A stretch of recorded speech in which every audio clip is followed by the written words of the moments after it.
When positioning the composite profiled foundation beams in the corners of the building, the idea is to miter the ends at a 45-degree angle.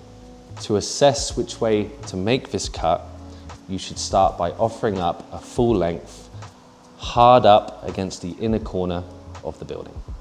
So I know the correct way to cut the 45-degree angle. I'm going to lean over the corner. I'm going to grab a pencil.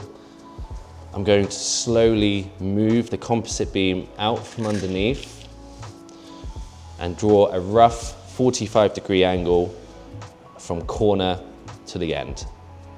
To make the cut, if you're lucky enough to own a chop saw, that will be the easiest option.